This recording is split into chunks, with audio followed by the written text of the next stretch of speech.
En esta sesión vamos a tratar el tema ¿por qué seguir hablando de diarrea? En esta ocasión tendremos al doctor Rodrigo Vázquez Frías, amigo del colegio y colaborador del mismo en muchas ocasiones, en congresos, en sesiones, en cursos. Y en esta ocasión, bueno, pues participa de nuevo en una de las sesiones académicas. El doctor Rodrigo Vázquez Frías es gastroenterólogo y nutriólogo pediatra por la Universidad Nacional Autónoma de México, el Hospital Infantil de México Federico Gómez. Es médico adscrito al Departamento de Gastroenterología y Nutrición del mismo hospital. Está certificado por el Consejo Mexicano de Certificación en Pediatría y por el Consejo Mexicano de Gastroenterología AC. Tiene una maestría y doctorado en Ciencias Médicas por la UNAM. Es investigador en Ciencias Médicas. Es miembro del Comité de Investigación del Hospital Infantil de México Federico Gómez.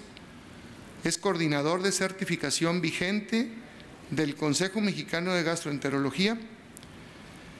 Tiene múltiples publicaciones científicas en revistas nacionales e internacionales, 23 artículos científicos publicados, 5 capítulos de libros. Es tutor de 20 tesis de posgrado. Ha sido profesor de pre y posgrado en biología celular y tisular, en pediatría médica, en gastroenterología, en nutrición pediátrica, en epidemiología clínica y del seminario de investigación. Ha asistido a más de 150 cursos nacionales e internacionales de actualización en gastroenterología, en hepatología y nutrición pediátrica, en pediatría médica y en calidad de la atención. Y es conferencista nacional e internacional con más de 150 conferencias dictadas. Quiero pedirle al doctor Rodrigo Vázquez Frías que pase para que inicie su charla y a todos ustedes que lo recibamos con un aplauso, por favor.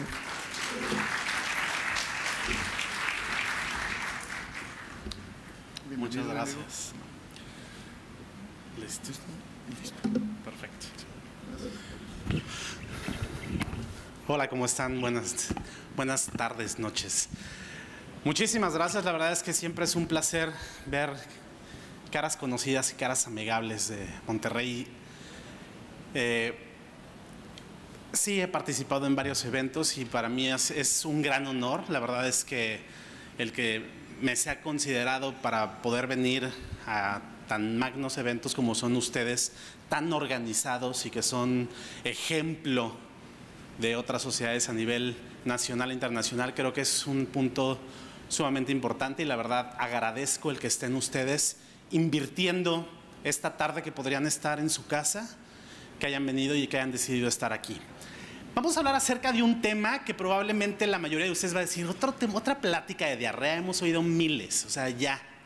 Y en realidad puedo coincidir con ustedes de que un pediatra puede jactarse de que sabe manejar la diarrea y que es una de las principales cosas que sabe hacer, de tal forma que no pretendo venir aquí a decirles información como si fuera un tema novedoso, sino más bien traté de buscar cuáles son las cosas, algunos tópicos importantes que pudiéramos tomar de importancia, de relevante este tema, y que considero que toda persona que maneja niños tiene que estar actualizado al respecto.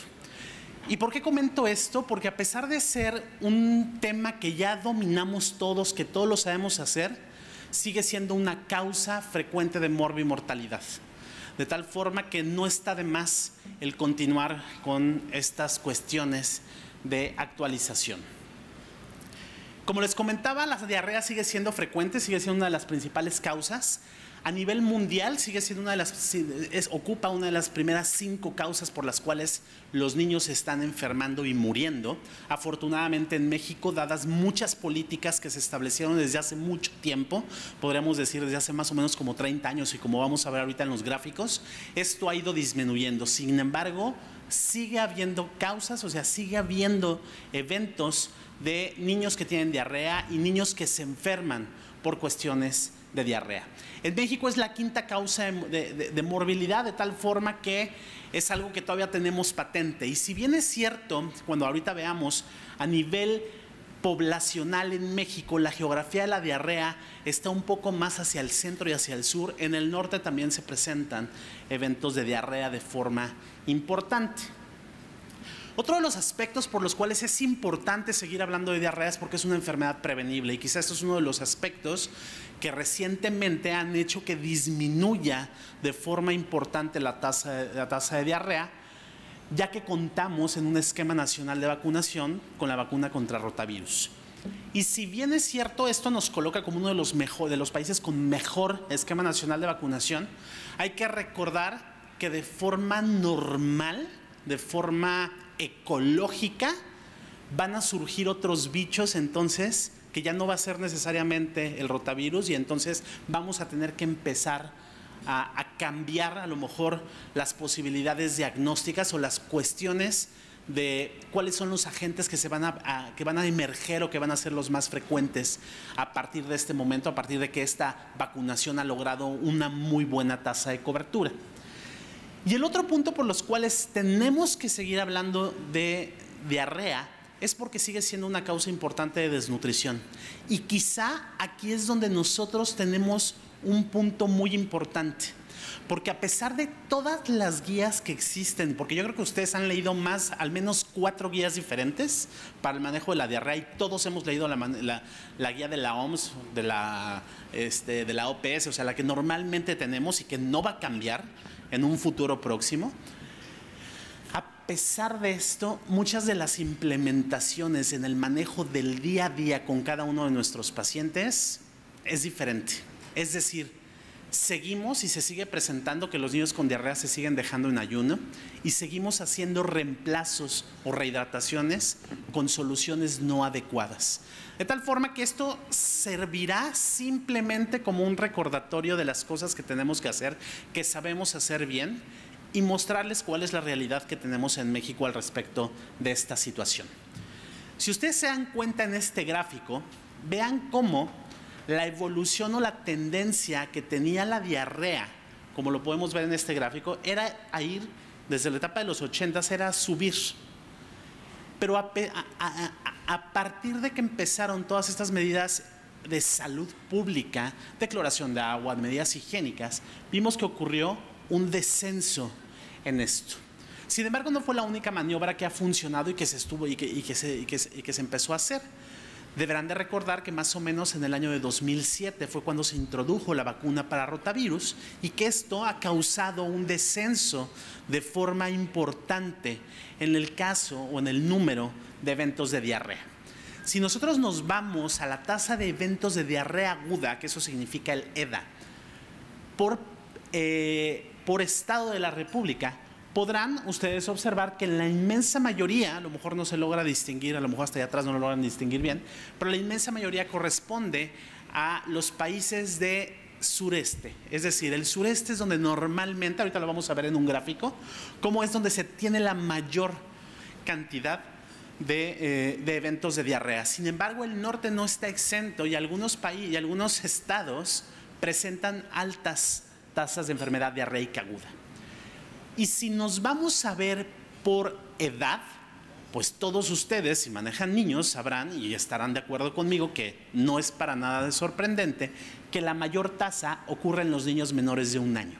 Entonces, recordar que la enfermedad diarreica aguda, 7 de cada 10 van a ser en menores de 1 año, porque es donde se presenta de forma más frecuente.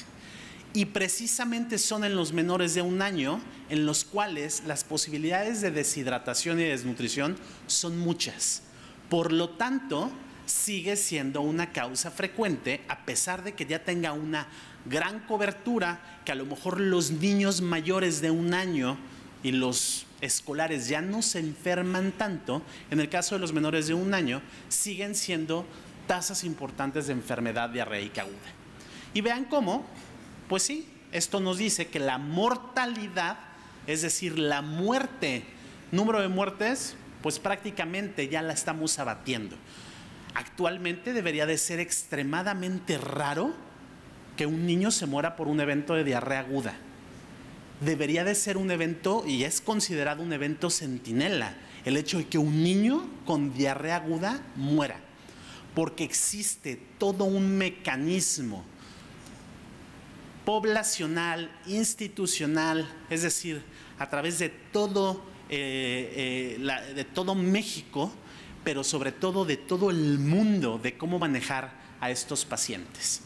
Vean cómo, mientras más azulito esté, significa que las tasas son más altas, es decir, sureste es lo más alto, pero también tenemos que ciertos estados, en los cuales son del norte, que normalmente son considerados como de menor tasa de diarrea aguda, llegan a presentar picos estacionales de forma importante. Y hablando, quiero aprovechar esto de la estacionalidad, porque antes teníamos mucho de esto de que había estaciones, ¿no? Tanto en invierno como en verano. Y eso hay que recordar que en México y en muchos países del cinturón ecuatoriano, entre los trópicos, esto no aplica. Tal forma que sí guarda mayor relación con un estado socioeconómico, con medidas higiénico-dietéticas, y que nosotros no tenemos o no nos comportamos con esa estacionalidad. Sin embargo, el norte del país, en el cual obviamente ustedes están incluidos, sí pueden tener ese comportamiento, y eso me lo tendrán que decir ustedes. Si sí se comporta con esta tasa de que hay mayores eventos de diarrea en invierno y en verano, o si se comporta como en el resto del país, en el cual se encuentra a lo largo de todo el año. Lo que sí es cierto, y a lo mejor la percepción que tenemos, es que la tasa de diarreas, o sea, los eventos de diarrea han ido disminuyendo. Ya no es lo que teníamos hace 10 años. En la consulta ya no hay tantos de estos eventos, pero se siguen presentando. Y cuando veo tasa de mortalidad, la previa era morbilidad. Cuando estoy hablando de mortalidad, aquí los colores los cambiaron por la parte. Pero vean cómo nuevamente, mientras naranjita y verde significa que son los estados donde más se mueren niños con diarrea aguda. Tal forma que el sureste sigue siendo una causa importante. Y cuando preparé esta exposición, y que primero la di en la parte de la Ciudad de México, curiosamente la Ciudad de México está considerada como un lugar de alto riesgo de mortalidad por diarrea aguda. Tal forma que tiene que ver mucho por cuestiones geográficas, también porque el clima también es un factor muy importante para que se logre vivir, por ejemplo, el virus. Rotavirus tiene ciertas cuestiones estacionales o climatológicas que impactan en el por qué en ciertos climas se va a perpetuar más esta infección. Tomando en cuenta esta cuestión de la diarrea aguda y esta epidemiología, tenemos que tomar en cuenta que si bien Nuevo León no es un sitio de alta morbimortalidad por diarrea, es cierto que se sigue presentando eventos de diarrea. Ahora bien, el segundo de los puntos que me gustaría tratar con ustedes es que, a pesar de ser algo que aprendemos desde el primer día que estamos de los primeros días que estamos en la Facultad de Medicina, no existe una definición de diarrea en la parte pediátrica. Ustedes pueden creer que no hay un consenso internacional, o sea, no hay una definición única de diarrea. Si bien es cierto, estamos muy acostumbrados a la definición de la Organización Mundial de la Salud, hay ciertas aristas que no a todo mundo le gusta de la definición de la Organización Mundial de la Salud. Y en general, mucho de esa definición va dirigida hacia países de bajo coste económico, es decir, a países en los cuales de un nivel socioeconómico muy bajo, en la cual se está tratando de aplicar o hacia donde va dirigida esa definición. Pero en general podemos aceptar, y todo mundo, es la más parecida, es la que más agrupa en esta definición, que dice que la diarrea es la disminución en la consistencia de las evacuaciones. Y si bien es cierto, esto nos parece muy lógico, si todos aquí son pediatras o relacionados, Esto para los médicos de adultos no es una definición muy común, porque para los adultos diarrea es incremento en la frecuencia, en el número de evacuaciones, cosa que nosotros como pediatras sabemos que no nos sirve. Y sobre todo en el primer año de vida, donde el rango de normalidad del número de evacuaciones es tan amplio. Ustedes saben que un niño alimentado con leche materna puede presentar una evacuación semanal e inclusive se ha considerado que eso es normal. Pero también puede tener 12 evacuaciones en un día. Es decir, el rango de normalidad en los niños puede ir desde 1 hasta 70 evacuaciones por semana. Tal forma que vean cómo el rango es muy amplio. Tal forma que solamente aplicar el número de evacuaciones no es algo viable. Y es por eso que nosotros nos vamos más por cuestiones de consistencias de las evacuaciones, pero siempre tomando en cuenta el cambio que existe con respecto al patrón previo. La diarrea aguda, la OMS establece que existen 2 tipos de diarrea aguda y diarrea crónica. Menos de 14 días, o sea, el 14 días es nuestro punto de inflexión, nuestro punto de diferencia. Todas las demás, diarrea persistente, diarrea prolongada, han causado confusión. Por lo tanto, a nivel mundial, muchas de las sociedades de gastroenterología y sociedades pediátricas están apostando a converger todas en que nada más va a haber 2 tipos de diarrea aguda y diarrea crónica, con el objetivo de dictar las directrices. Esto es algo importante, porque si tú te vas a ver bibliografía de antes del 2012, de antes del 2010, encontrarás que hay guías para diarrea persistente, para diarrea prolongada, que te pueden llegar a confundir un poco en cuanto a la epidemiología, cuáles son las causas, cómo se establece el diagnóstico y el tratamiento. Y si bien es cierto, lo que yo vengo a hablar es de diarrea aguda, sí es importante que recordemos que, dado las características del nuevo bicho que está emergiendo como principal causa de diarrea aguda, ya que hemos controlado bastante a rotavirus, es un agente que fácilmente puede evolucionar a una diarrea de mayor duración. Es decir, ¿cuál es el mensaje que quiero darles aquí? Que tradicionalmente esta definición o lo que ustedes veían de que la diarrea duraba 3 o 4 días, puede ser que ustedes ya hayan visto que hay diarreas que están durando más. Y muy probablemente es porque ahora es norovirus el principal agente emergente, cuando no es rotavirus el causante de la infección, y que tiene mayores probabilidades de migrar a una diarrea considerada persistente, es decir, mayor de 14 días, y entonces existe la posibilidad de que más frecuentemente estemos viendo diarreas agudas que se van a hacer crónicas, pero que no van a tener necesariamente la connotación de la diarrea crónica de una fibrosis quística, de una alergia a la proteína de la leche de vaca o bien de una enfermedad celíaca. ¿Me explico? Entonces, aquí el punto es recordar, sí es cierto, antes la mayoría de las diarreas duraban 3-4 días. Actualmente es posible que estas ya se estén prolongando, dadas las características que tiene norovirus. Sin embargo, estudios epidemiológicos en México aún todavía son muy pocos.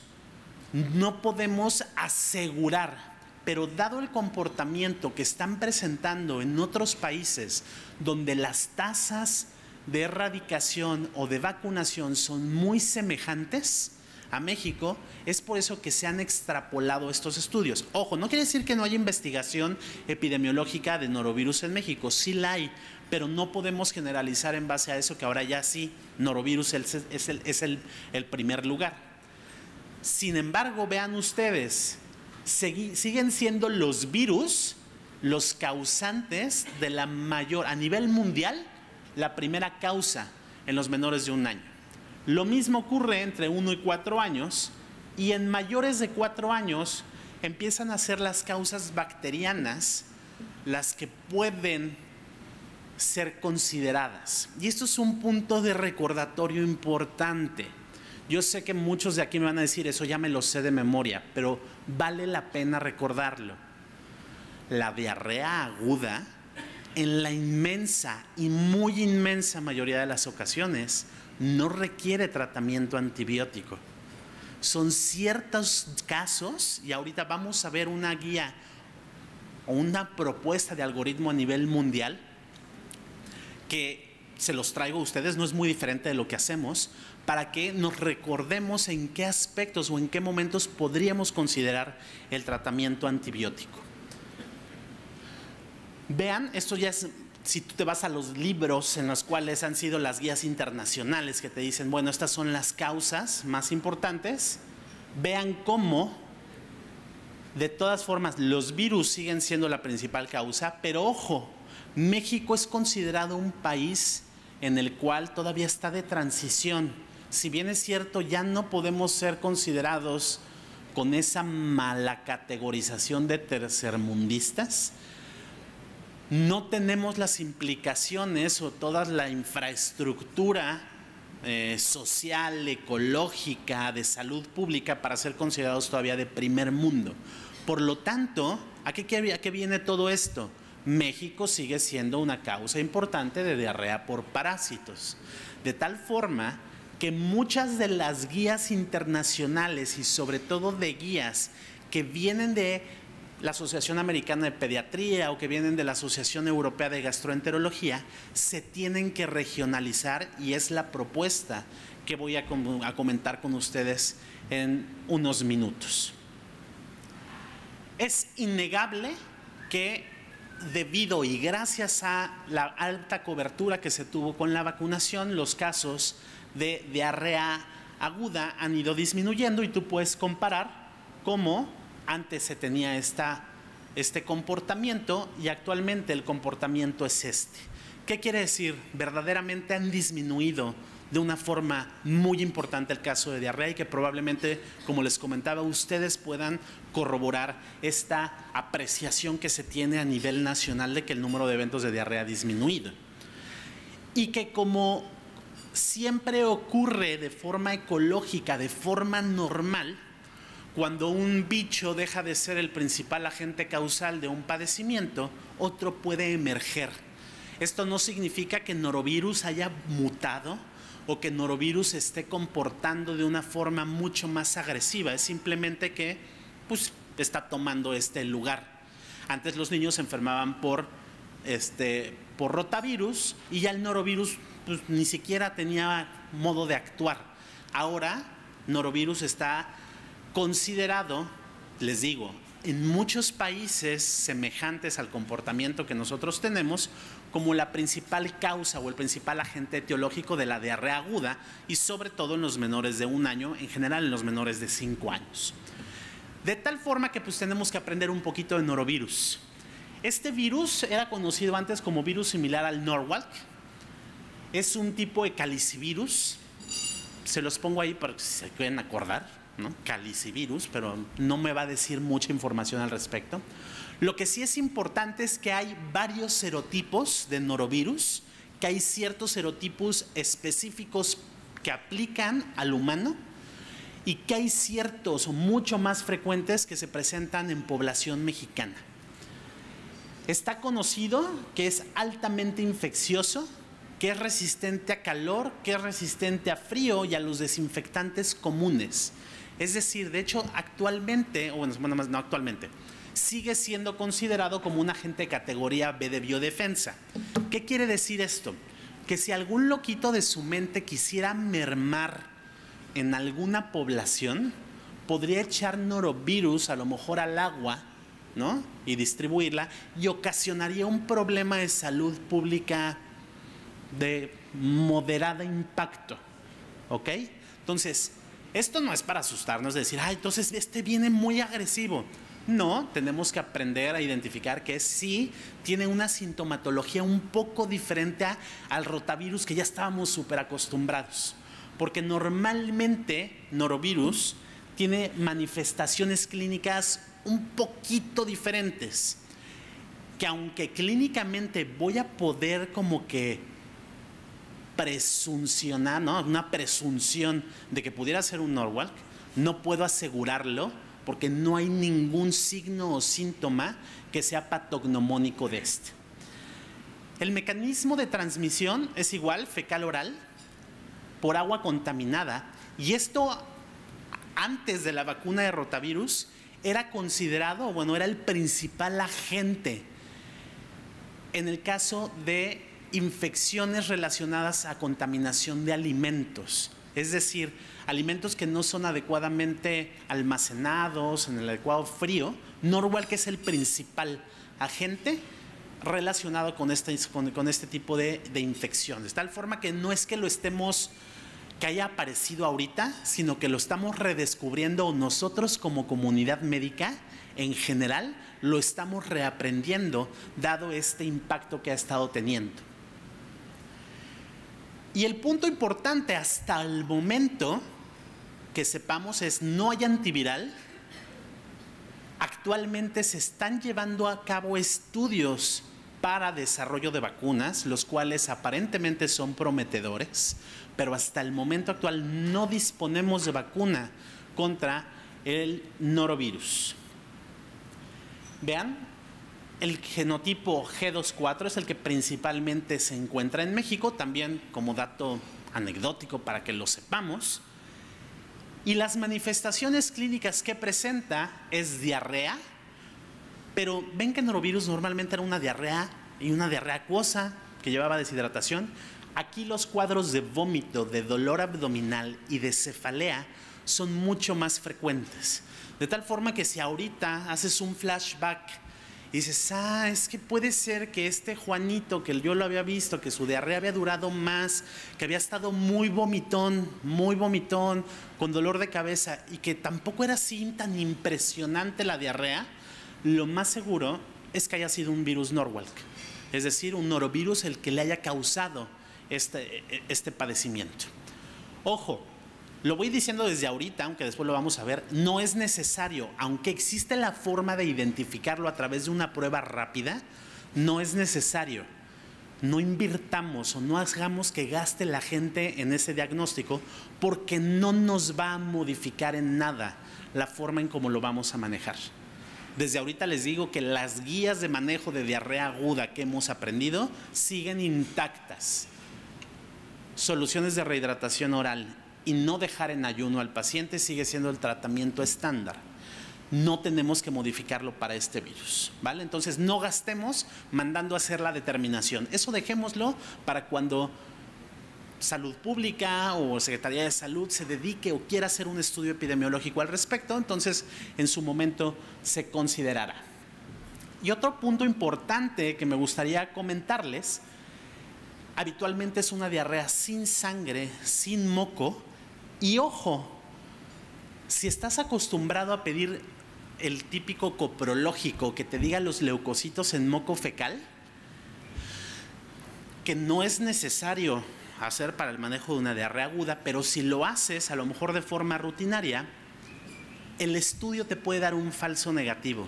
Es decir, puede aparecerte que no hay leucocitos en el moco fecal y a ti darte la mala lectura de que eso no es una infección y de que pudiera ser alguna otra cosa, ¿vale? Entonces, ojo con este punto, porque puede confundirte un poco.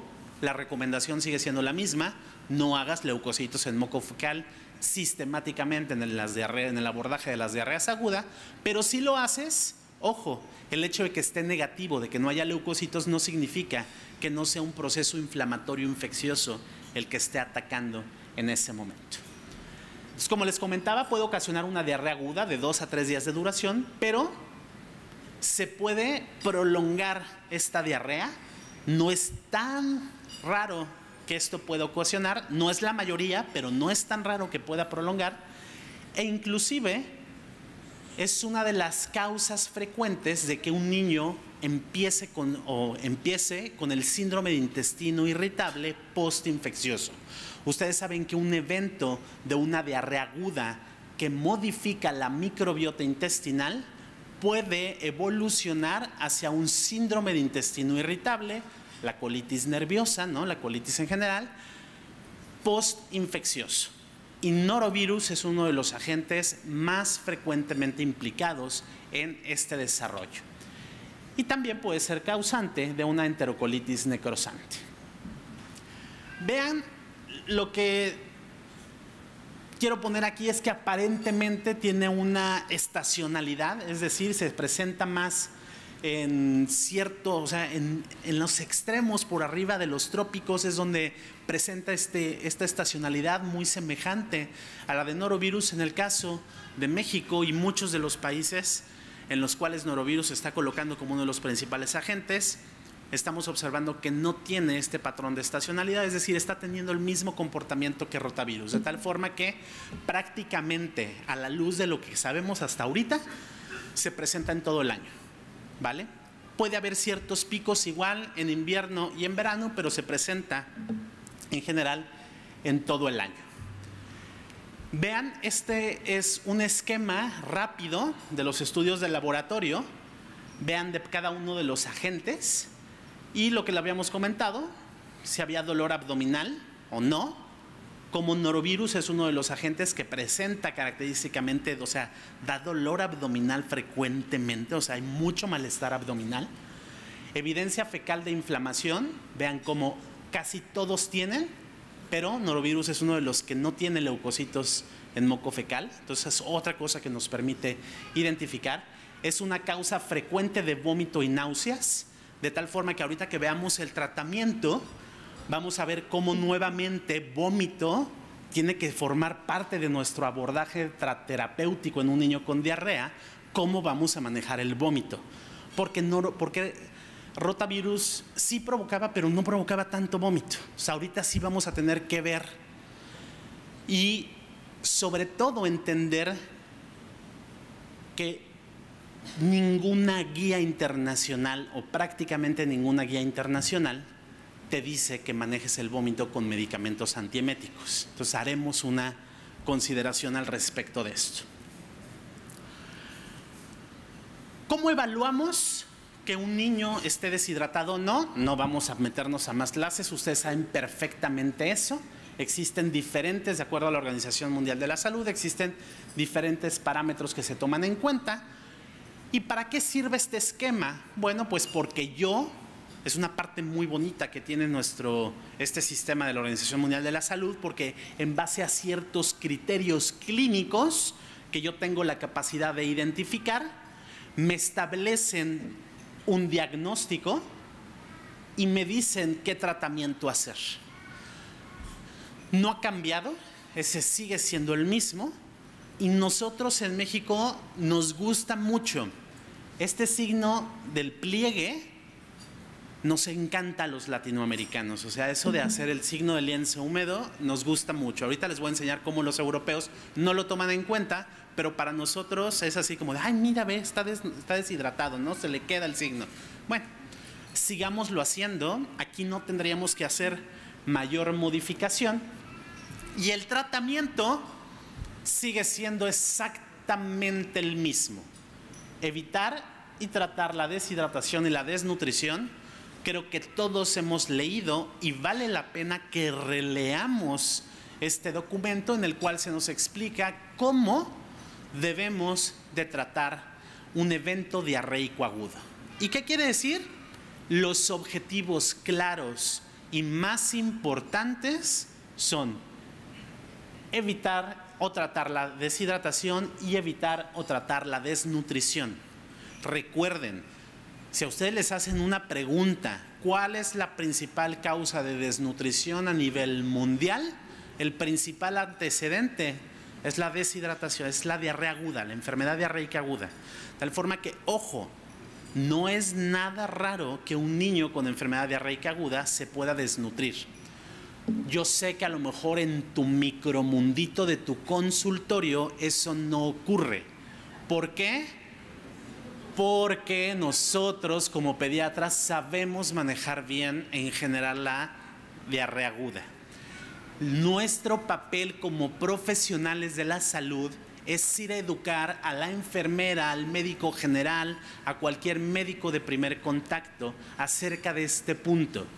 Porque sí está bien evidenciado cómo no es lo mismo la forma en cómo lo trata un pediatra o un médico general que ha estado orientado mucho hacia la pediatría a un médico de primer contacto a nivel general. Y recuerden, en México eso es una realidad. Quien más atiende niños es el médico general, es el médico de primer contacto. Tal forma que tenemos que capacitar a ese médico, y no es que lo esté haciendo muchas veces mal, solamente recordarle ciertas líneas que tendríamos que tomar en cuenta. Como les había adelantado, existe una propuesta es un consenso, se supone que es internacional, pero en realidad es liderado por los europeos, básicamente por la Asociación Europea de Infectología Pediátrica y por la Asociación Europea de Gastroenterología y Nutrición Pediátrica, en los cuales no es que hayan desarrollado nuevos criterios, nuevas formas de tratar la diarrea, es simplemente hacer un algoritmo o tratar de implementar un algoritmo que sea común a todos, y es lo que les vengo a presentar. Nuevamente, no les vengo a decir nada nuevo, no es el hilo negro. Muchas de esas cosas ya lo hacíamos, pero nos ayuda a pensar más sistemáticamente y a ir paso por paso, y creo que es una buena opción y va a estar ahí. Tú decides si lo quieres adoptar o no. O sea, en realidad es simplemente el paso. El sustrato, la forma sigue siendo el mismo y es inamovible de la Organización Mundial de la Salud. ¿Y qué es lo que dicen ellos? La diarrea aguda, el manejo es relativamente sencillo. Si consiste en proveer una rehidratación con solución hiposmolar, ojo, esto es un término que a lo mejor no lo tenías tan en mente. Actualmente la solución de rehidratación oral que se utiliza para evitar o tratar la rehidratación es una solución hiposmolar. ¿Vale? Ahorita veremos a qué se refiere esto hiposmolar. 2. Asegurar una realimentación temprana con leche materna. ¿Por qué viene el término de leche materna tan importante? Y en primer lugar, porque recuerden, la principal grupo etario es el menor de 1 año. Por lo tanto, ese niño jamás por la mente de ninguna persona de la tierra sería quitar la leche materna para tratar una diarrea o como manejo de una diarrea aguda. Entonces, continúa siendo la leche materna o, en su caso, el sucedáneo de leche materna que esté utilizando, o bien su alimentación habitual en el caso de ya niños un poco más grandes. Y el punto importante, y que por eso puse en azul, es que quizás sea la primera guía, el primer consenso, la primera guía de práctica clínica que lo pone con todas las palabras: considerar el uso de agentes que son efectivos en reducir la intensidad y la duración de los síntomas. ¿Qué quiere decir esto? Que aunque todos lo hacíamos, es decir, agregábamos algo como adyuvante al manejo de la diarrea, ninguna guía internacional te lo pone. Si tú revisas la de la OMS, de la OPS, de la Asociación Americana de Pediatría, te dicen el tratamiento es soluciones de rehidratación oral y realimentación temprana. Aquí lo que está ofreciendo esto es decir, oigan, eso no cambia, no está peleado con, pero considera el uso de algo que verdaderamente vaya a tener un impacto sobre la duración de la diarrea. De ninguna forma esto demerita en nada la realimentación y las soluciones de rehidratación oral, como veremos un poquito más adelante. Pero bueno, ¿qué nos dice esta propuesta? Si tú tienes una diarrea aguda con los criterios que ya establecimos de que son consistencia de las evacuaciones alteradas con respecto al patrón previo y que cumpla con más de 3 evacuaciones, lo primero que te tienes que ver es, ¿tiene signos de alarma? ¿Este niño presenta algún tipo de alteración? Y básicamente son datos en los cuales te está hablando que ese niño ya está complicado. ¿Cómo qué? Como anormalidades neurológicas, un vómito intratable, vómito biliar, sangrado, sospecha de alguna condición quirúrgica, o bien el contexto familiar es tan pobre, tan incierto, que el regresarlo a su domicilio pudiera ser algo potencialmente grave. Ojo, Si tienes alguno de estos, eso es un signo de alarma. ¿Y qué quiere decir esto? Si sí, ese paciente se tiene que hospitalizar o bien referir, estamos hablando si tú te encuentras en una comunidad, referir a un hospital al menos de segundo nivel donde se pueda hospitalizar a este paciente. O bien estás en tu consultorio, lo tendrías que referir a que se hospitalice, ¿vale? Ese es el punto a lo que se refiere.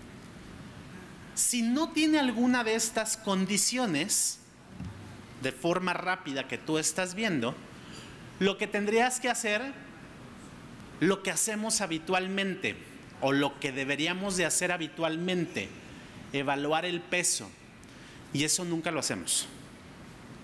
Es decir, hacer el cálculo de cuánto disminuyó de peso es algo que pocas veces se hace, sobre todo cuando es la primera vez que te llega ese paciente, no tienes los pesos previos. Si es tu paciente rutinario, probablemente se puedes decir, oye, lo vi hace 2 o 3 semanas o hace un mes y sí presentó esta disminución de peso. ¿Eso por qué es importante? Porque te estima más o menos el grado de deshidratación que pudiera tener. Pero independientemente de esto, si eso no se tiene disponible, lo que tú tienes que hacer es tu escala clínica de deshidratación. Y entonces estableces que si el paciente no está deshidratado, pues lo que le tienes que hacer es manejar el plan A de hidratación oral, establecer si es una deshidratación leve, manejar el plan B para tratar la deshidratación, y si es moderada o grave, tendrás eventualmente que manejar un plan C de hidratación. Y aquí está el punto, vean este punto de acá. Te dice, si tiene una deshidratación leve, ¿qué es lo que tienes que hacer? Soluciones de rehidratación oral, realimentación temprana, y vean cómo te pone ya ahí. Considerar probióticos, rasecadrotilo o diosmectita, porque son medicamentos que han probado la eficacia en reducir el tiempo de duración de diarrea. Y en el caso de que sea una moderada grave, si bien es cierto, también tienes que hacer eso, ojo, ese paciente se tiene que referir para hospitalización. Entonces, en general, lo que te están diciendo aquí, una diarrea moderada grave tiene que ser referida a un centro hospitalario, al menos de segundo nivel, para que pueda ser evaluado y ahí y ahí continuar con el tratamiento que has establecido. Y el otro de los puntos que ponen o que se propone en este algoritmo es que si presenta alguna de las siguientes condiciones, y me voy a permitir ir una por una: disentería, fiebre alta, viaje a áreas de alto riesgo, en el cual para los europeos México es un área de alto riesgo. Obviamente entre nosotros no somos de alto riesgo, pero para ellos sí son de alto riesgo. Alguna enfermedad crónica o un paciente con inmunocompromiso, en esos pacientes, ojo, vean, le tienes que considerar el abordaje diagnóstico. Si se dieron cuenta, en esta parte, en ningún momento te habla de que le tomes estudios de laboratorio o algo. Te dice, solamente con estos consideras abordaje diagnóstico. Coprocultivo, el estudio de un coprológico, una biometría hemática, probablemente electrolitos, ¿no?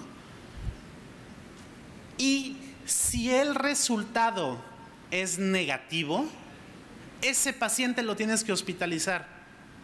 ¿Cómo? Sí, porque a pesar de que, o sea, si es un resultado, si tiene todas esas condiciones y no le encuentras el agente etiológico o algo que te explique, ese paciente está en posibilidades altas de ser un paciente con alguna inmunodeficiencia o con algún problema metabólico que requiere hospitalización y abordaje diagnóstico mayor.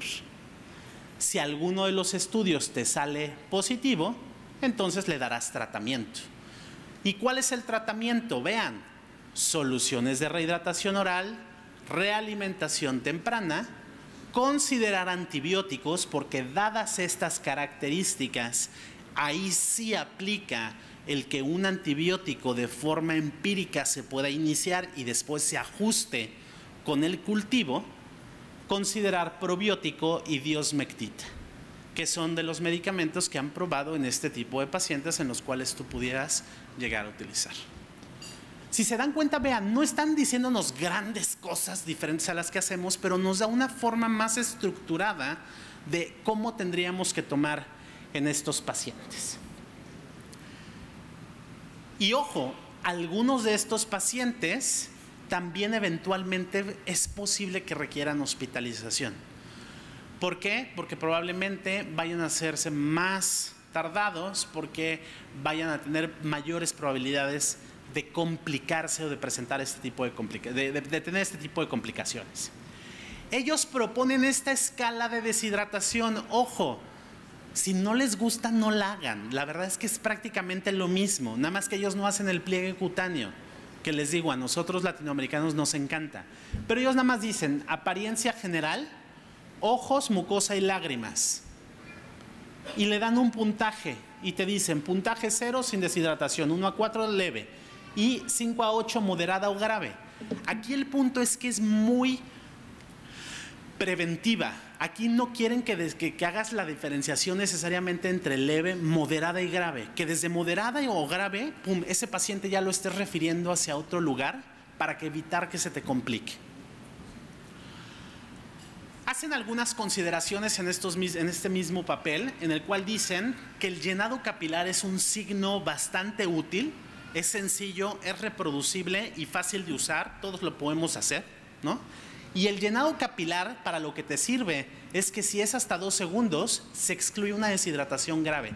Es prácticamente imposible que un niño que tenga un llenado capilar menor a 2 segundos tenga una deshidratación grave. Entonces tú en el consultorio haces llenado capilar, si ya más de 2 segundos, no pierdas tiempo en, a ver, cuénteme cómo fue, ya, ese paciente tendrías que estar empezando el manejo de la rehidratación, ¿vale? O sea, no te tardes, no te esperes en evaluarlo, en lo que le preguntas los antecedentes. Ese paciente requiere una intervención inmediata. Los estudios de laboratorio solamente deben de ser considerados, inclusive ni siquiera es que lo tengas que hacer. Considéralos solamente en estos casos, es un consenso del 100%, se requiere hospitalización cuando había alguna de las alteraciones que ya habíamos comentado, ¿no? Y esto también tuvo un consenso de muy alto, del 95%. No cambia en nada el plan A, o sea, no nos estamos metiendo con, bueno, no se estuvieron metiendo con cambios en el plan A, B y C, eso sigue inamovible. Lo que has aprendido sigue siendo igual y sigue siendo igual para norovirus, no tienes por qué cambiarlo. ¿Y qué dice que tenemos que hacer? Darle al niño más líquidos para prevenir la deshidratación, pero ojo, los líquidos prácticamente es leche materna, sucedáneo de la leche materna, agua, solución de rehidratación oral, agua de frutas. Es factible. Lo que no se debe de dar, sodas, gaseosas, refrescos, cocas, como le digan, jugos naturales o artificiales, o sea, naturales o embotellados, no se debe de utilizar. Acuérdate que un jugo tiene una carga de fructosa muy alta que actúa como un fenómeno osmótico. No tés, porque tienden a desplazar, tienden a desnutrir un poco más en estos periodos de gravedad. No estoy hablando de fuera del evento de diarrea y el té no me conflictúa tanto, pero en el momento de la diarrea el té no se debe de dar y evidentemente tampoco el café. El segundo de los puntos es algo que probablemente no cumplimos o no sabíamos cómo cumplir porque no tenemos presentaciones de zinc disponibles como ocurre en otros países. 6, 7 presentaciones en jarabe. Aquí a duras penas tenemos las pastillotas estas en las tiendas estas grandes de medicinas, de vitaminas que podemos conseguir, pero en otros lados no los puedes tener, de tal forma que esto es un punto que todavía queda difícil, aunque ya hay presentaciones de soluciones de rehidratación oral que ustedes saben que contienen el zinc y que pudieran ser una alternativa. Continuar con la alimentación. Ya cada vez es menos, pero sigue pasando. Esa idea de que el niño tiene diarrea y entonces le voy a cambiar por calditos.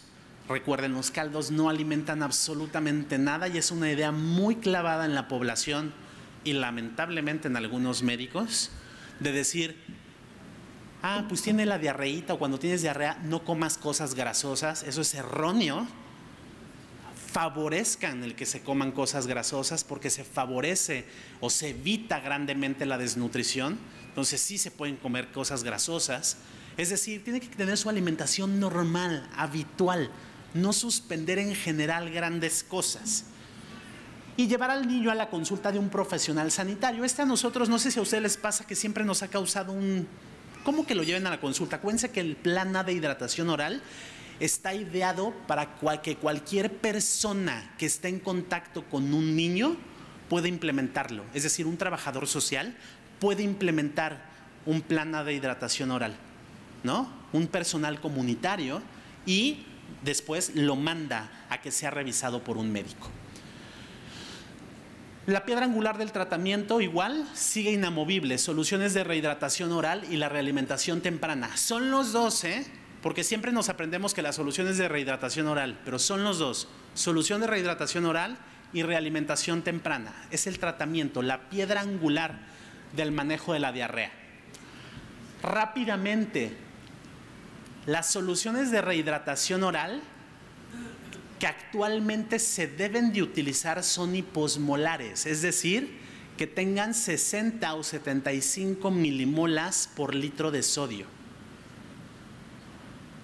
Y hay que recordar que las soluciones de rehidratación oral funcionan porque a través de un cotransportador, al utilizar sodio y glucosa, es como se mete el agua.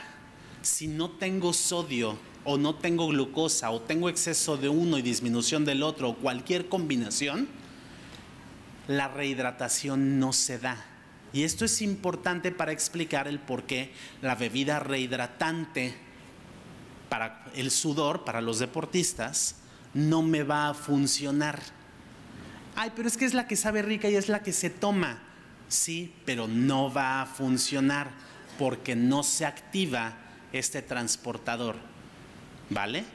Si nosotros vemos qué es lo que hacen los mexicanos, los papás, el Vida Suero Oral solamente es utilizado por el 40% de los papás mexicanos cuando tienen una diarrea aguda. Probablemente cuando van al médico este valor se incrementa. Pero vean cómo existen muchos otros que son erróneos. Y ustedes sabrán todas las posibilidades que, aunque les parezcan extrañas, siguen siendo y se siguen presentando. Hoy me llegó un paciente al Hospital Infantil de México con mitad de agua mineral, con mitad de refresco de manzana. O sea, sigue sucediendo. Entonces, ojo, esto lo tenemos que evitar. Y ustedes saben, esa bebida refrescante para los deportistas es la que más ha venido a reemplazar a estas medidas, pero que también es una medida equivocada. Vean esto. La solución de rehidratación oral tradicional, la del niñito, del Vida Suero Oral, ahí, ¿se acuerdan? Esa, sodio de 90 miliequivalentes por litro. Esa fue cuando era la cuestión del cólera.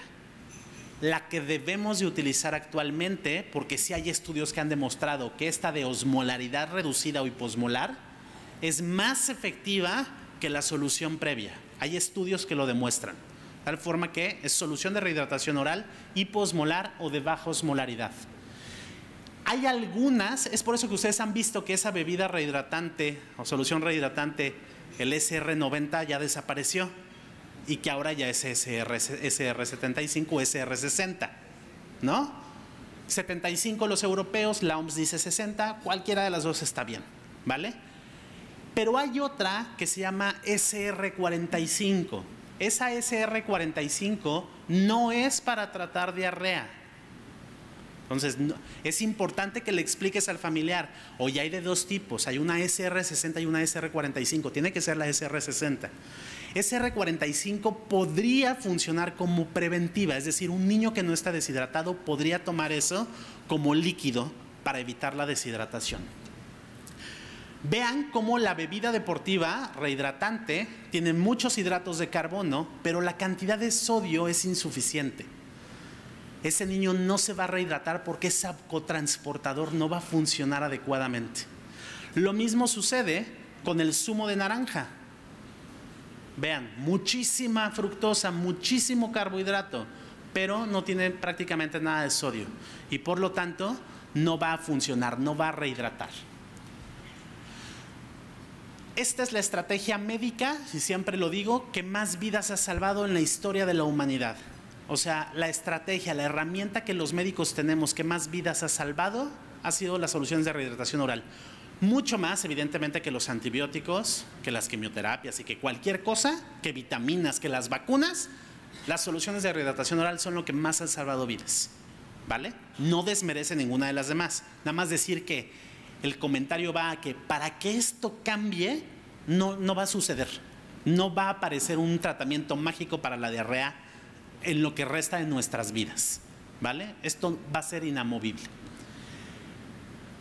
De hecho, ellos dicen que dada la alta frecuencia de la diarrea aguda, a los familiares que tienen niños menores de 5 años, pero sobre todo a los que tienen menos de 1 año, deberían de tener siempre en casa estas soluciones de rehidratación oral, y que en cuanto el niño empieza a tener una evacuación disminuida de consistencia, se tendría que empezar el tratamiento en lo que te llevan a revisar, revisar al pediatra, ¿vale? Entonces es otro tip que ellos lanzan hacia la comunidad médica de decir, creo que esto lo tendríamos que estar recomendando de forma generalizada.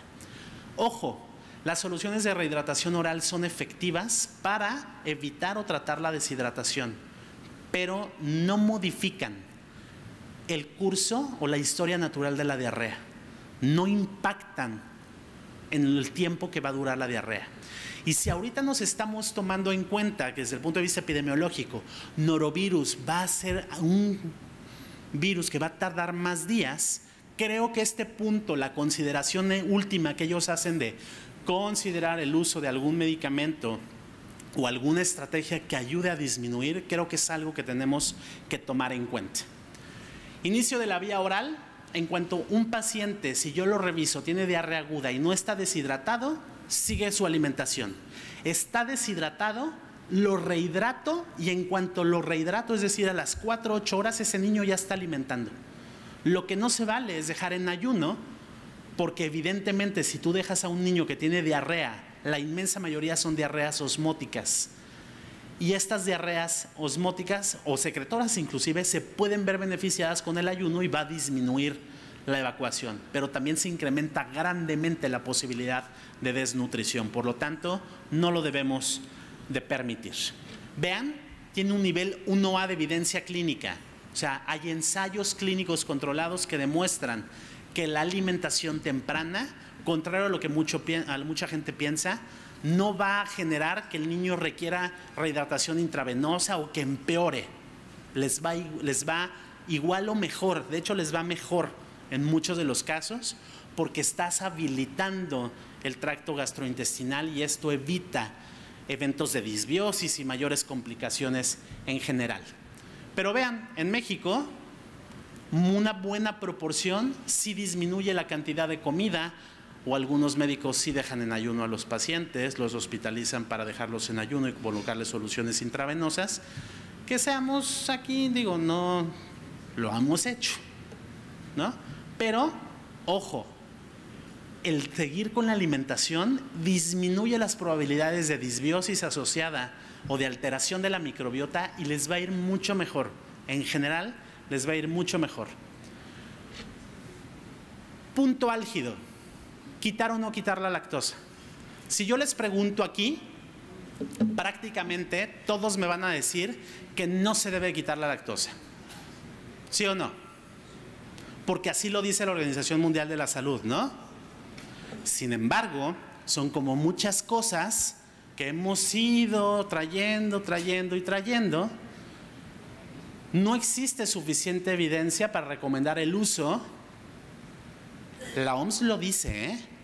Utiliza una palabra mágica, generalizado. O sea, lo que te está diciendo es que no forma parte del tratamiento general a todos los pacientes de la diarrea, pero en ningún momento dice que está prohibido quitar la lactosa. ¿Me explico? Ojo, jamás por tu mente te va a pasar, ay, pues le voy a quitar la leche materna. No. Pero si es un niño que está con un sucedáneo de la leche materna y que tiene una diarrea moderada a grave, una diarrea con una deshidratación moderada o grave, no es tan ilógico el quitar la lactosa. Entonces, eso que a pesar de que las guías te decían que no hicieras, que sí hacías, ya no te escondas. Siéntete bien y di, sí, yo sí quito lactosa en algunos casos de diarrea. Y no pasa nada. De hecho, hay evidencia clínica, hay metaanálisis en los cuales se demuestra que la restricción de lactosa les va mucho mejor en duración de tiempo de la diarrea. Nada más, y reitero, jamás te pase por la cabeza quitar leche materna, nunca, pero si tienes un niño, pues a lo mejor y tienes posibilidades, y el niño tiene posibilidades económicas de que le cambies un sucedáneo por un sucedáneo sin lactosa de forma temporal, y por temporal es unos días, una semana, no pasa nada, ¿vale? Se puede hacer. Ya sé que me van a decir, ay, es que Rodrigo dijo que quitáramos la lactosa. No, sistemáticamente no, pero sí algún paciente, sobre todo aproximadamente entre el 20 y el 25% de los eventos de diarrea aguda van a cursar con una intolerancia transitoria a la lactosa. Y eso es una realidad, son datos robustos, fuertes que existen. Entonces, no será raro que alguno de tus pacientes vaya a requerir este cambio o esta modificación en la lactosa. Esto rápidamente, vean cómo quitar en general también tiene un efecto positivo, es decir, restringir los lácteos. Obviamente hay de lácteos a lácteos. Ustedes saben que de los lácteos que menos lactosa tiene o carga de lactosa tiene, por ejemplo, es el yogurt. Entonces al yogurt a lo mejor no lo quitas, si es uno de los alimentos que le puede servir. La leche entera, pues sí, porque es la que más carga de lactosa va a poder tener, ¿vale? Azúcar, bebidas azucaradas, no. Y esto ya está de sobra decirlo, pero no deben de ser. Los jugos ni naturales ni embotellados, no gelatinas, que curiosamente, si tú internas a un niño en la inmensa mayoría de los hospitales, la dieta del niño con diarrea es té, jugo de manzana, gelatina y consomé líquido, agua de pollo, punto. O sea, ese niño se va a desnutrir si sigue con eso. Y la diarrea va a persistir, ¿no? Yo siempre les digo, es que lo hacen hasta de forma a propósito para que quede más días hospitalizado, ¿no? No le veo otra indicación, otra lógica. El zinc, ya dijimos, no tenemos muy disponible, pero vean, tiene una evidencia 1A, sobre todo en niveles, en países con alta deficiencia de zinc. Noticia: México es un país con alta deficiencia de zinc, de tal forma que tendríamos que estar suplementando con zinc. Vean, tampoco es que seamos así con una deficiencia de zinc muy grave, pero sí tenemos vean cómo de América resaltamos. Somos un país con deficiencia de zinc y con deficiencia de vitamina D. Deberíamos de estar suplementando mucho más zinc y vitamina D, tanto de forma profiláctica como terapéutica. ¿Cuándo dar antibióticos? Este es el cuadro extraído de ellos, que ellos ponen. ¿Cuándo darlos? Bueno, cuando existe Shigella. Pero ojo, no cualquier salmonela y en cualquier momento. Aunque a ti te reporten salmonela, pero es un niño que no está en alto riesgo, no se le tiene que dar tratamiento antibiótico. Recuerden, hay casos inclusive, si tú tienes una E. coli productora de toxina Shiga, le va peor si le das antibiótico porque se puede generar síndrome hemolítico urémico. Entonces, ojo, no siempre se debe dar el antibiótico. Duda cuando tengas que dar un antibiótico para diarrea y para cualquier cosa, duda si verdaderamente el antibiótico le va a funcionar, ¿ok? Y aquí, como lo que les decía, hay que regionalizar. Es decir, ellos utilizan de primera línea, vean, muchas figuras citromicina. Eso lo tenemos que regionalizar a México. De hecho, se tiene que regionalizar a Nuevo León. De hecho, se tiene que regionalizar a Monterrey. De hecho, se tiene que regionalizar a cada uno de los hospitales en los cuales ustedes están trabajando y en las comunidades. Porque si alguno dice, oye, pero es que yo doy trimmetoprim sulfamethoxazol, es factible que sí pueda ser útil, ¿vale? Oye, es que yo doy ceftriaxona. Bueno, pues, depende de qué tipo sea, ¿no? En general, muchas veces, la inmensa mayoría no vas a utilizar antibióticos. Como les digo, esto hay que regionalizarlo. ¿Cuál es el mejor resultado? Es decir, el outcome. Cuando yo evalúo a un niño que estoy tratando con diarrea, ¿cuál es el mejor outcome de decir, este niño ya mejoró? Para la Organización Mundial de la Salud tiene que ver con el peso de las evacuaciones. Lamentablemente a la mamá le viene valiendo el peso de las evacuaciones. Lo que le interesa a la mamá es el tiempo de duración de la diarrea y que el niño tenga o no tenga vómitos o no tenga otros síntomas. De tal forma que muchos de los estudios de todas las estrategias o de la inmensa mayoría de las estrategias que se han investigado, lamentablemente no han tomado en cuenta el outcome principal. Y yo sé que ustedes ya están, porque ya estamos inmersos en un mundo de medicina basada en evidencias, e inclusive estos metaanálisis y todo, ojo, los metaanálisis siguen quedándose a nivel de eficacia y no van más allá.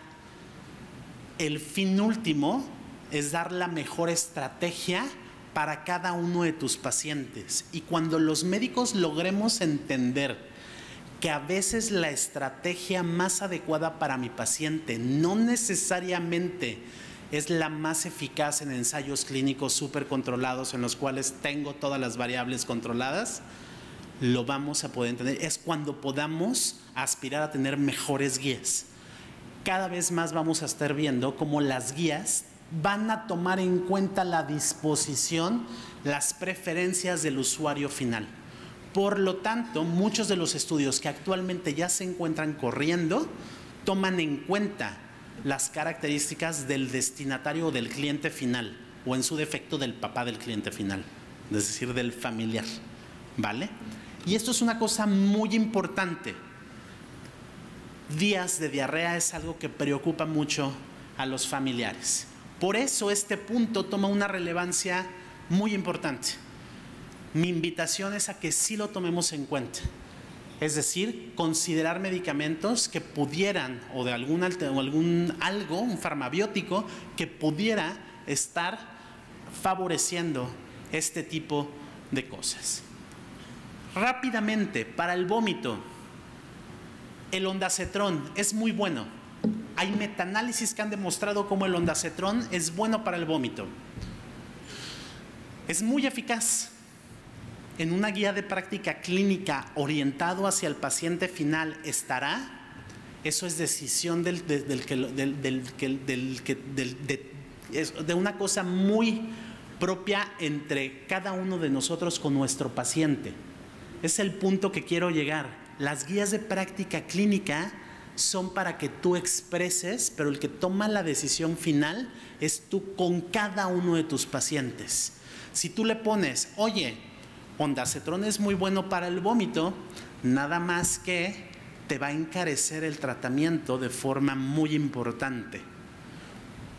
¿Qué tanto estás dispuesto a pagar por 10 horas menos de internamiento o 10 horas menos de enfermedad? ¿Me explico? Es lo que viene de willing to pay. ¿Qué tan dispuesto estás a hacer eso? Entonces el ondansetrón es muy bueno, nada más que es muy caro. Estás dándole un gran armamento para esto. Pero los estudios lo ponen claramente. Pero vean cómo, lo que se les adelantaba, ninguna de las guías internacionales son recomendadas, o sea, no viene ninguna. No te dicen que no se los des, pero ninguna te pone que lo tengas que utilizar, y algunas te dicen los antieméticos son usualmente innecesarios para el manejo de la gastroenteritis aguda. Pues quién sabe ya ahora con norovirus, y eso la decisión la tendría que tomar el final, No, o sea, tú no, por decir, pues es que la guía dice que no te dé antieméticos. Porque si les pregunto, ahorita a lo mejor ya como que dicen, este me va a apoyar. Pero si hubiera hecho la pregunta al principio, casi nadie se hubiera querido alzar la mano de quién utiliza antieméticos, porque como no están recomendados por la OMS, pero alce la mano quien utiliza antieméticos para el manejo de la diarrea aguda, álzala. Bien, ¿ven cómo nos estamos liberando? Ya quitándonos esas... Bien, ojo, hay un estudio de Cochrane, una revisión que pone el ondansetron, pero diversos estudios nuevos están poniendo como si no tienes el ondansetron, otra de tus alternativas es ese... que durante mucho tiempo, porque hasta en la facultad nos los enseñaron así, que le tenemos mucho miedo, que es la metoclopramida. No, porque vaya a tener los eventos adversos tan graves. Pero andamos recetando lisaprida, diestra y siniestra, que esa sí ha demostrado que mata niños.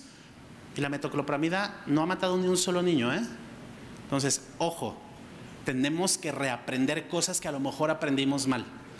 Si existe un procinético bueno y que bien manejado es poco las probabilidades de que tenga eventos adversos, es la metoclopramida. Yo sé que no nos vamos a meter ahorita mucho en estos puntos, pero la metoclopramida no es tan mala como siempre se nos ha expresado y siempre se nos ha dicho. Para disminuir la diarrea, la loperamida es buenísima. De hecho, ¿sí saben ustedes que la loperamida es buenísima para disminuir el tiempo de la diarrea?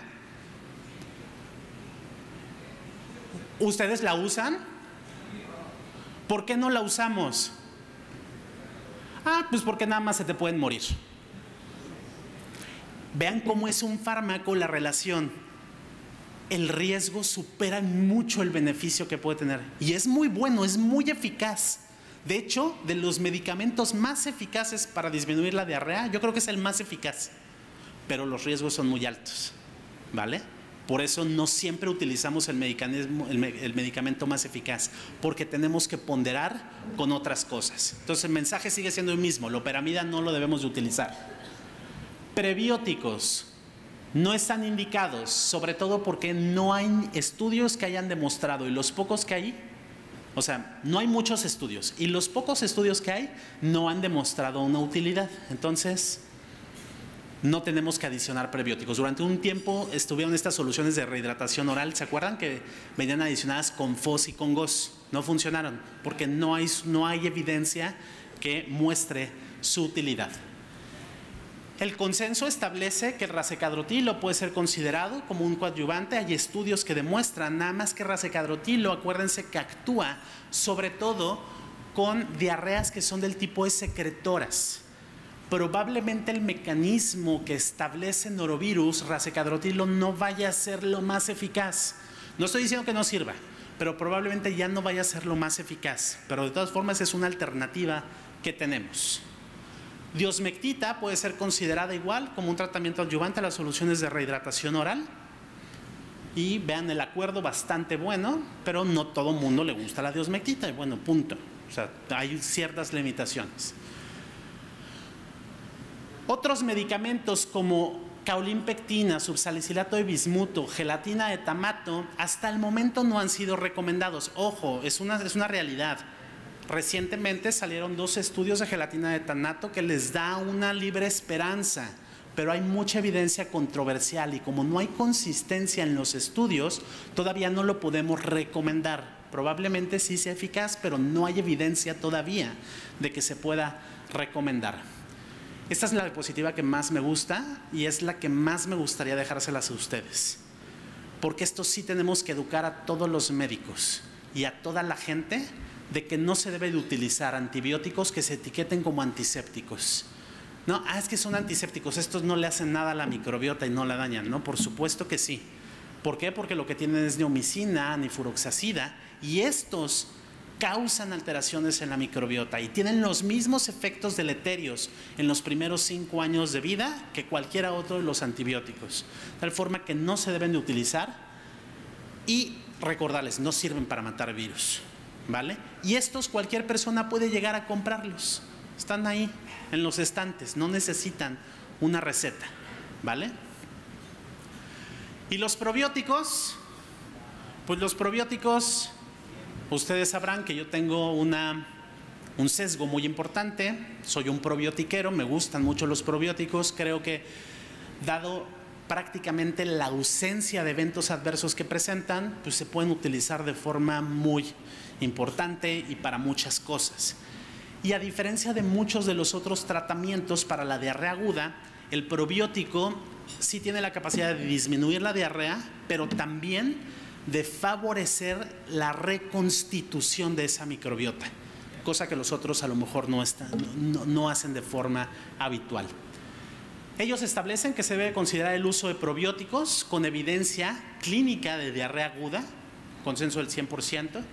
Estas son las cepas probióticas que han demostrado evidencia, muchos a lo mejor con una evidencia con mayor estudios publicados, pero recuerden, el que no se tengan estudios no significa que no sirva, no hay estudios, pero estos son los probióticos que han demostrado la utilidad en estos estudios. Y ustedes saben, esto es una plática en la cual Sanofi está patrocinando y hay un conflicto de intereses, pues les voy a hablar de Bacillus clausi de forma rápida, ¿no? Les podría hablar de cualquiera de estos, pero demostrar que recientemente hay estudios de Bacillus clausi en los cuales, en un estudio, un ensayo clínico aleatorizado, la doctora Lahiri a un grupo les dio Bacillus clausi, a otro no. ¿Y qué fue lo que resultó? Pues lo que clínicamente ya sabemos. El tiempo de duración de la diarrea fue mucho menor. La frecuencia de las evacuaciones fue menor en los niños que habían utilizado Bacillus clausi. ¿Cuál fue esa reducción? Pues aproximadamente el tiempo de duración de hospitalización fue de menos, o sea, de alrededor de 24 horas. Lo que en promedio en general los probióticos disminuyen 24 horas la duración de la diarrea. Sin embargo, este estudio es bonito porque hay un estudio, se montó una evaluación económica, es decir, va más allá de la eficacia, sino se fue a medir otros parámetros y se vio que incluyendo el costo del probiótico sale más barato dar el probiótico porque no te gastas en tiempo de hospitalización y en otras maniobras que el grupo que no tuvo el probiótico se utilizó. Por lo tanto, es una alternativa costo efectiva, es decir, las alternativas costo efectivas son las que a lo mejor en el tú por tú con cada uno de tus pacientes no es tan importante, pero si yo quiero establecer una medida pública, a lo mejor como a México le costaría más barato dar probióticos en el manejo de la diarrea aguda que no darlos. Pero bueno, hacer esos cambios de mentalidad y disposición cuesta mucho trabajo, pero es algo que se podría hacer. Y otro estudio, también por el mismo tiempo, en el cual este fue con 160 niños entre 6 meses y 6 años, igual a un grupo, los dos recibieron el tratamiento estándar, soluciones de rehidratación oral, zinc, y a uno se les dio Bacillus clausi. ¿Y qué fue lo que encontraron? Igual menor duración de la diarrea. Por lo tanto, ¿qué es lo que podemos concluir con todo esto? La diarrea sigue siendo un padecimiento frecuente. Todos sabemos hablar de diarrea, sabemos, pero a lo mejor no aplicamos al 100% las medidas. Tampoco eres un criminal si no lo haces al 100%, pero creo que las propuestas que están dando y esos tips nos pueden ser de utilidad para el manejo del día a día y ya considerar como parte de nuestro tratamiento, si no lo hacíamos previamente, considerar, y yo hasta diría sistemáticamente, siempre y cuando tengamos la posibilidad económica, y eso es una realidad, el uso de alguna terapéutica que nos permita acortar el tiempo de duración de la diarrea, porque se ha visto en muchos estudios que es costo efectiva y los probióticos se posicionan como una de las primeras herramientas, como estos coadyuvantes. Muchísimas gracias.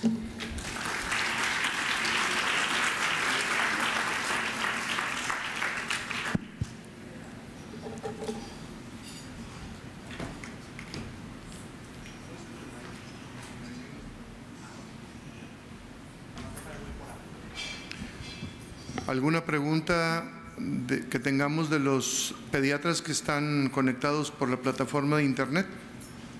Buenas noches, doctor. Tenemos... Son preguntas de internet. Hicimos una encuesta en nuestro grupo de Facebook sobre el Foro de Opinión Pediátrica sobre un tema de un caso clínico de diarrea. Ok. Y queremos presentarle las respuestas y ver qué opina usted acerca de esto. Vale.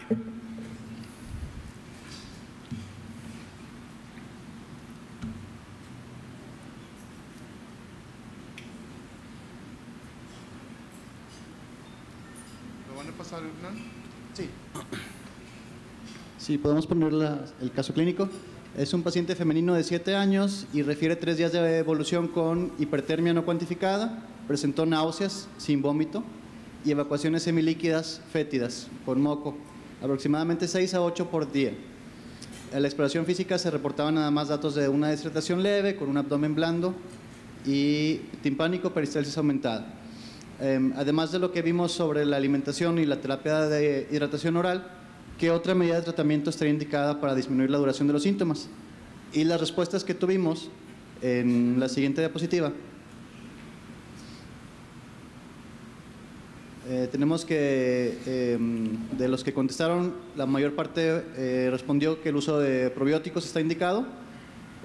Por ahí contestaron que ondansetron, caolín y pectina con el menor cantidad, nitazoxanida y loperamida.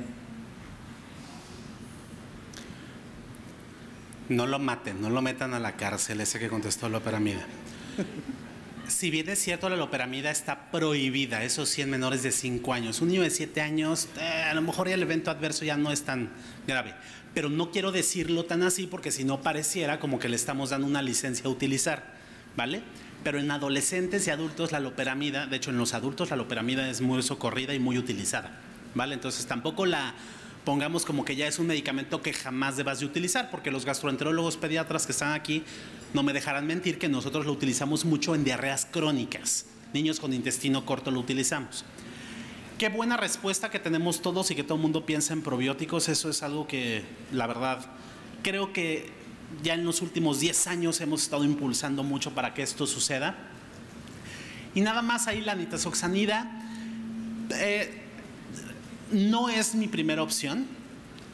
Podría llegar a entender 7 años, una causa bacteriana pudiera ser. La nitazoxanida es uno de los antibacterianos, antiparasitarios o antimicrobianos que se puede llegar a utilizar, pero no lo utilizaría de primera impresión.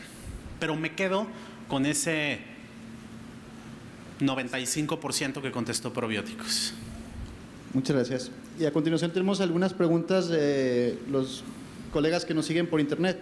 El doctor Dante Fuentes pregunta su opinión sobre fármacos que inhiben la diarrea, específicamente racecadotrilo y las gelatinas.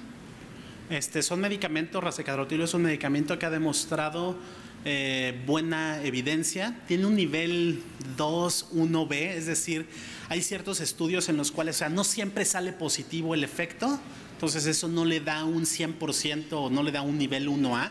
Pero es un medicamento que se puede llegar a utilizar, pero dado el mecanismo a través del cual actúa, creo que es factible, y estoy hablando a priori, que su eficacia pueda o su efectividad pueda verse disminuida o un poco mermada, porque el norovirus se puede comportar diferente que el rotavirus. Muchas gracias. Y la gelatina de etanato es un medicamento que puede ser prometedor. Le tengo ciertas reservas y ciertas dudas, dado que los estudios metodológicamente no son los mejores y que inclusive discutidos con los propios autores, con la doctora Sayevska y los grandes de estos de la diarrea y de los propios que realizaron el estudio, tiene ciertas consideraciones. Entonces, no puedo decir que no sirve porque no tengo evidencia para decir que no sirve, pero tampoco evidencia muy fuerte para decir que sirve. Nada más. Muchas gracias. El doctor Juan Manuel Rangel pregunta ¿cuándo es necesario el uso de acitromicina? El uso de antibióticos es cuando estamos considerando que hay una causa bacteriana identificada en ciertos pacientes de gravedad y va dependiendo del tipo de bicho, dependiendo del tipo de bacteria. Por eso esto, aunque no te lo aprendas de memoria, pero sí tener esa diapositiva o tener eso en un cuadrito que te acuerdes, ¿no? En el celular puedes guardarlo y, salmonela, no, salmonela no le tengo que dar, ¿no? O nada más que tenga menor de 3 meses o que tenga una apariencia tóxica, bla. recordar en esas situaciones. Y más que acordarte cuándo es acitromicina, es cuándo es el antibiótico. La elección del antibiótico depende de muchas variables, ¿no? O sea, no te puedo decir, y es más, sería muy difícil hacer unas guías. Cada hospital prácticamente tendría que tener unas guías diferentes y tú como N1 de tu consultorio tendrías que hacer tus guías de qué antibiótico tendrías que utilizar basado en qué población es lo que te llega a ti y cuáles son las sensibilidades microbianas de los bichos que tienes. Entonces no te esperes unas guías nacionales sobre qué antibiótico utilizar porque no se puede generalizar. La doctora Mari Martínez pregunta sobre su opinión acerca de la suplementación con zinc en la fase de recuperación. Es ideal. Está un poquito sobrevalorada por parte de la Organización Mundial de la Salud. Ojalá borren esto porque si no, sí me puedo meter en problemas, pero no la tenemos ampliamente disponible en México, pero creo que es una buena acción que se podría utilizar. O sea, a nivel mundial ya forma parte del manejo integral que se le tiene que dar a todo niño con diarrea. Entonces tendríamos que tener presentaciones disponibles. La doctora Aguilar agrega a esta pregunta si es solamente en pacientes desnutridos. En realidad, el desnutrido es el que tiene mayores probabilidades de no tener buenas reservas de zinc. Pero acuérdense que está la desnutrición que no se ve, y eso es un punto. Seguimos, a pesar de todos los avances, hablando de desnutrición, tomando variables tan grotescas como peso y talla, ¿no? Cuando deberíamos de estar hablando de micronutrimentos, de variables de componentes corporales. No siempre el niño que tiene un buen peso está bien nutrido. Y estos micronutrimentos, como es el hierro, el zinc, vitamina D, es frecuente que a pesar de tener un buen peso, tengas esas deficiencias. Entonces yo lo apostaría en general para todos. Muchas gracias. El doctor Daniel González pregunta ¿cuál es el tratamiento ideal para el vómito en episodio agudo infeccioso? Yo lo que utilizo es una dosis mono de metoclopramida. En general puede ser metoclopramida, nada más que acuérdense como de residente. Lento, bien diluido, porque los eventos adversos secundarios a la metoclopramida de extrapiramidalismos están referidos con la dosis en un momento dado. Es decir, si la inyectas rápido, los niveles sanguíneos se elevan tanto y mucho, se atraviesa la barrera hematoencefálica y entonces ocurren los eventos. Eso no exime de que algunas personas puedan tener de forma idiosincrática, que acuérdense, idiosincrasia significa que no sabíamos. Actualmente ya sabemos que hay polimorfismos genéticos en los citocromos que hacen que no se pueda metabolizar la metoclopramida. Entonces, lo único es ese paciente que llegó a presentar extrapiramidalismos, saber que lo puedo revertir fácilmente, ¿no? Todo el mundo sabe cómo se maneja el tratamiento para la intoxicación para metoclopramida, ¿no? Con un antihistamínico, lo bloqueas y no hay ningún efecto a largo plazo con la metoclopramida. Entonces yo sé que a lo mejor no era tanto esta plática, pero otro punto era decir, déjenle de tener miedo a la metoclopramida, pero utilicemos responsablemente. Regrésate a tu Goodman y para leer cómo se tenía que pasar la metoclopramida, pero es lento y diluido, una dosis de máximo 10 miligramos, o bien si tienes el ondansetrón, adelante sin ningún problema. Muchas gracias. La doctora Hilda Aguilar también comenta, considerando que en las diarreas el rotavirus elimina aproximadamente 30 a 45 mil equivalentes por litro en las heces, pregunta que si no estaría indicado la solución hidratante de 45. Que si no está indicada, sí, cuando tú el paciente no está deshidratado. Acuérdate que en el deshidratado ya tienes un déficit. Entonces, sí, cuando el paciente no está deshidratado, tú puedes utilizar la SR45 porque es lo que más o menos se está perdiendo. Pero si ya está deshidratado, tienes que utilizar la 60. Muchas gracias. La doctora Margarita pregunta si agregar algo al suero oral disminuye su eficacia, como limón o naranja. En general no, pero no necesitas hacerlo. Yo sé que a lo mejor porque quieres cambiar un poquito el sabor y el que se aumente la aceptación, pero eso podría modificar, depende de qué tanto es. Si le agregas la mitad de jugo de naranja, pues eso le va a modificar mucho el sabor. O sea, modificas las propiedades osmolares y esto sí puede tener una repercusión. Probablemente no tenga mucha, pero sí puede tener. La doctora Nelly Treviño pregunta que si se recomienda seguir tomando la leche de fórmula a dilución habitual después de la rehidratación. Sí, nunca hagan medias diluciones de las fórmulas. Eso nada más es para ciertos tratamientos y la deshidratación no es uno de ellos. O sea, si tú no le quieres dar por eso, pues a lo mejor le suspendes el producto lácteo y le das otras soluciones de rehidratación oral, pero nunca utilices medias diluciones. El doctor Juan Héctor Meléndez pregunta ¿qué opina sobre el agua de arroz y las fórmulas a base de arroz? Ah, perfecto, perdón. Y sí, fue un error. Tengo que admitir, es una muy buena estrategia. O sea, las soluciones, hay soluciones de rehidratación oral en otros países que están a base de arroz. Nosotros estamos muy acostumbrados a utilizar no nada más a base de glucosa, pero hay otros polímeros de hidratos de carbono que se pueden utilizar. Y el atole de arroz, que cada vez menos sabemos hacer, es muy eficaz y hay estudios que han demostrado su utilidad y se puede utilizar. Agradezco ese comentario porque sí es algo que se me pasó. Se puede utilizar y tiene buena evidencia. Y por último, la doctora Mari Martínez pregunta sobre el uso de fórmula láctea sin lactosa, ¿por cuánto tiempo? En realidad no lo necesitas más allá de una semana. 2, así ya, si te quieres ver mucho. Muy bien. Lo que no se vale es dejarlo mucho tiempo, porque acuérdense que la fórmula sin lactosa tiene muchas proteínas. Entonces no es la mejor para tener una alimentación continua. Son todas las preguntas de internet. ¿Si hay alguna pregunta del público aquí presente? Otras 30 del público. Mucha participación por internet. Sí, no, eso está fabuloso. ¿Me permite? Sí. Bueno, felicitarte. Ya habíamos platicado, creo que en Acapulco hace unos días. Muchas gracias.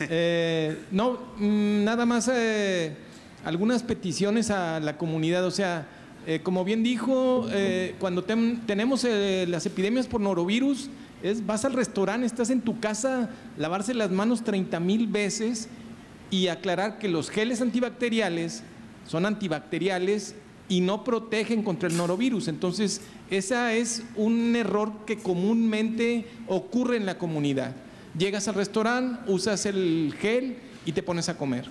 Entonces, si tenemos brote, como tenemos casi todo el año y ahorita en este momento lo tenemos, entonces es el lavado de manos. El gel antibacterial no sirve para el norovirus, esa es una.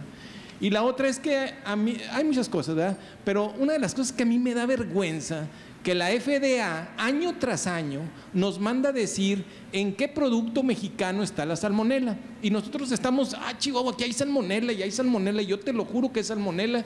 Y todo el mundo estamos viendo que parece salmonela, pero nadie cultiva salmonela.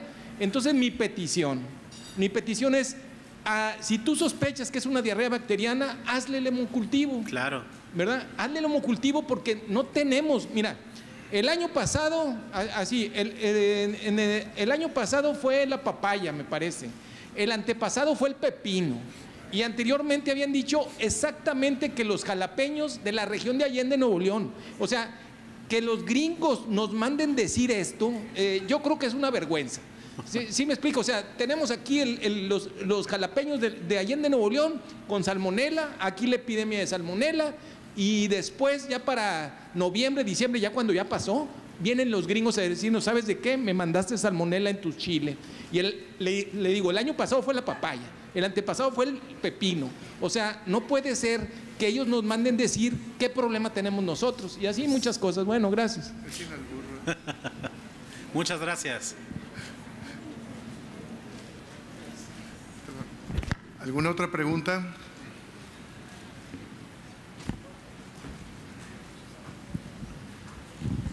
Pues quiero agradecer de parte de todo el Colegio de Pediatría al doctor Rodrigo Vázquez Frías por su participación, sus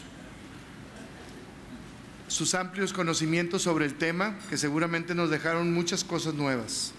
Entrego esto a nombre de todo el Colegio de Pediatría para reconocer su participación. Gracias, doctor. ¿Una foto?